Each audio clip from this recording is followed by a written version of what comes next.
For over half a century, energy models told us the same story. Clean, abundant power was always just decades away.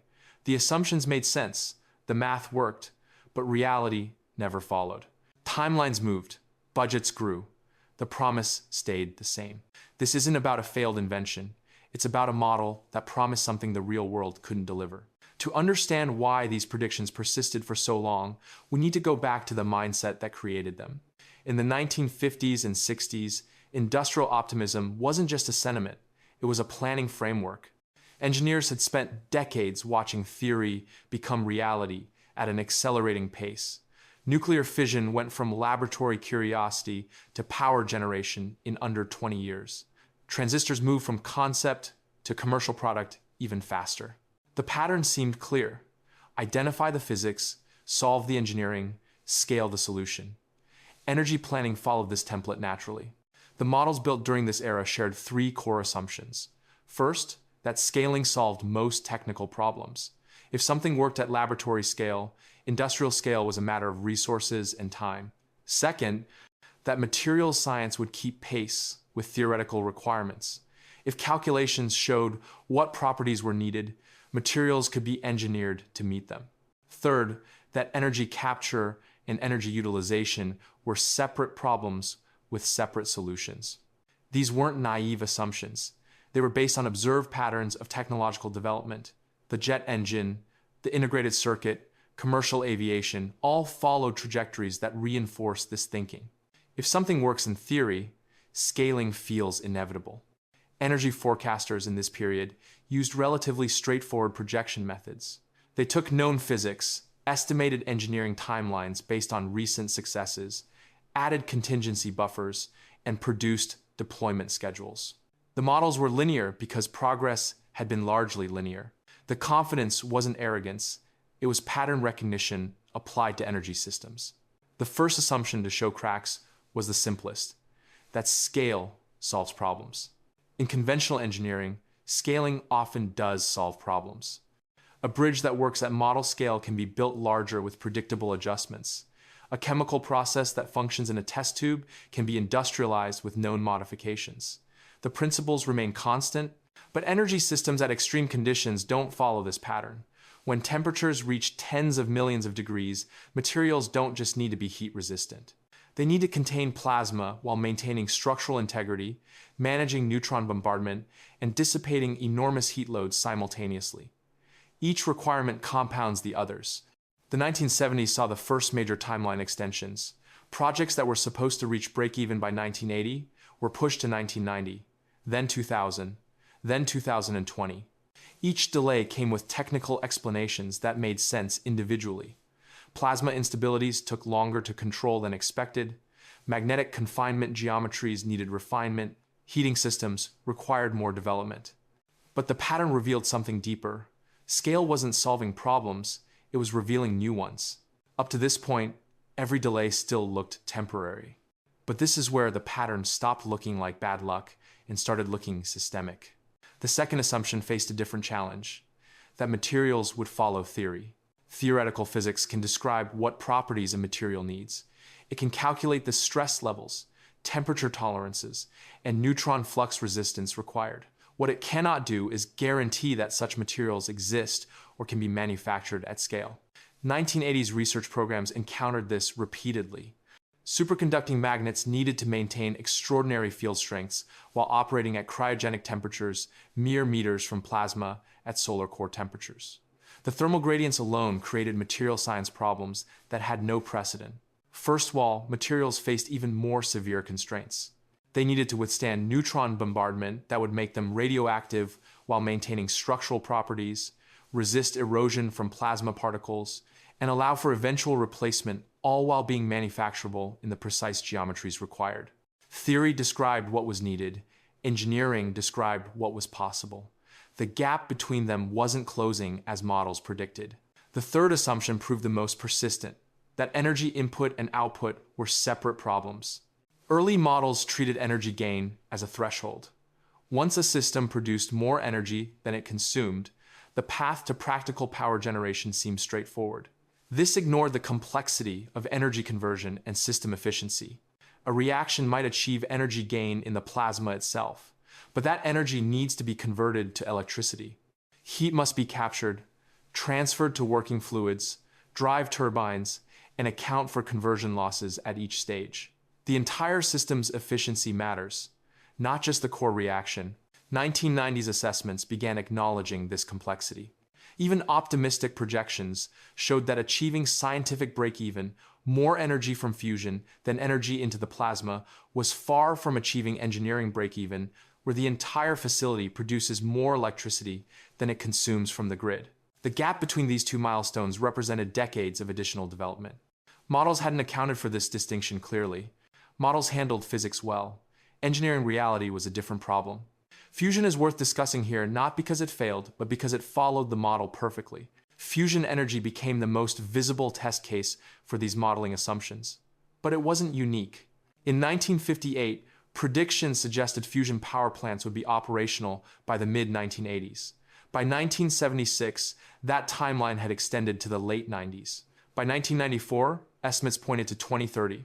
By 2014, projections reached 2050. Each revision came with reasonable explanations. Plasma physics proved more complex than initially understood. Confinement geometries required more iterations.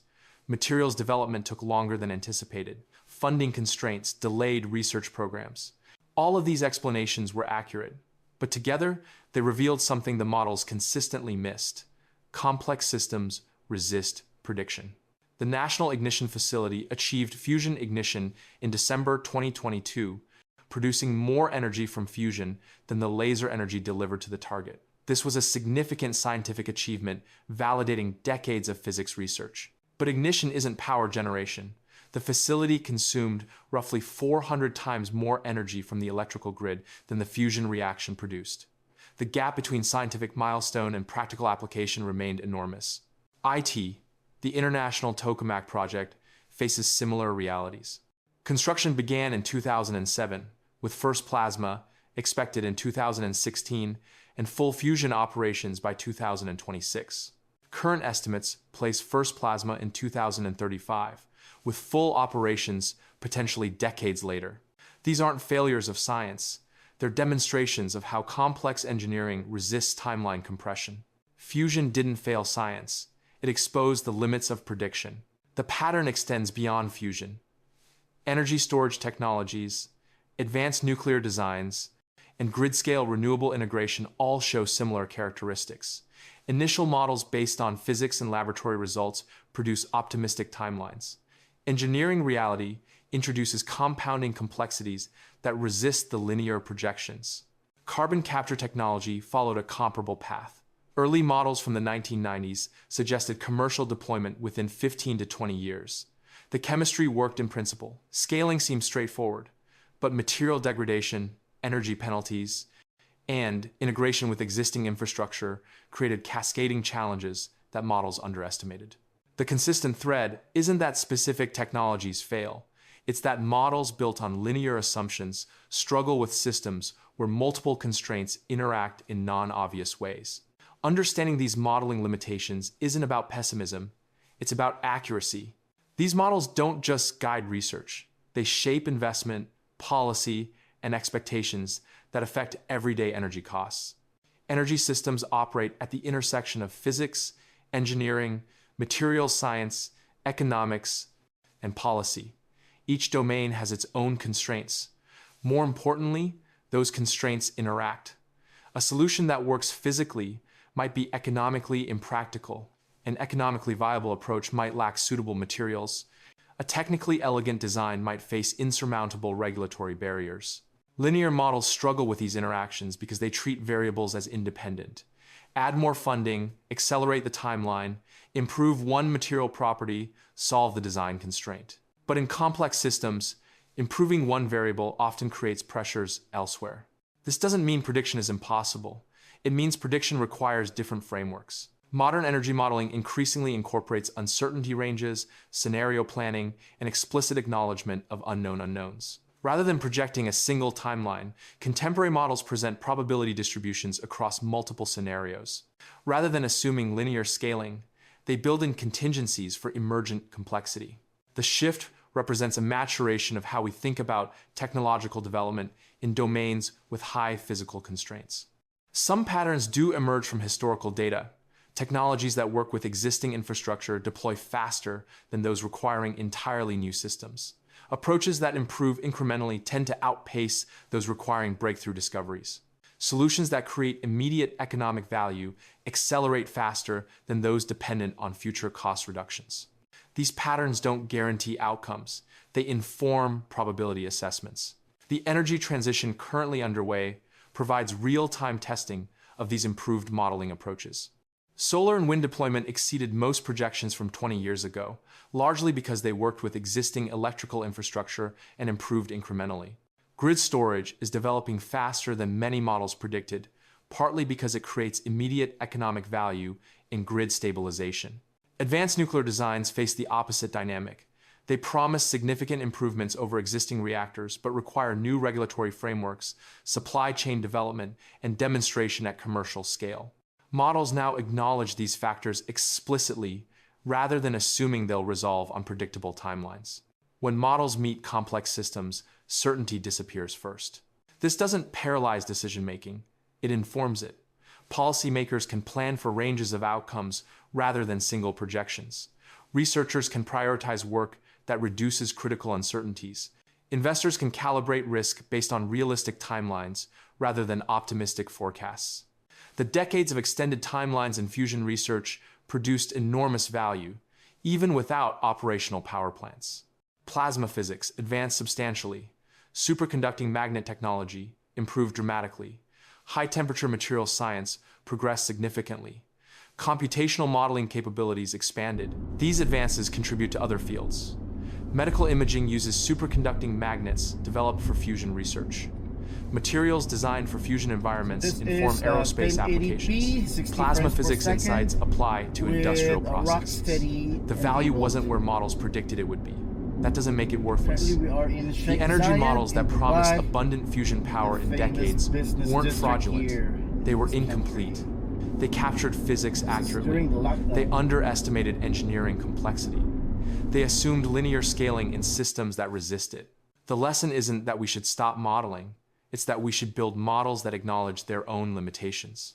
The projects most likely to succeed will acknowledge the difference between laboratory success and commercial deployment. Science doesn't fail when predictions miss deadlines. It fails when models refuse to adapt. That's what this channel explores.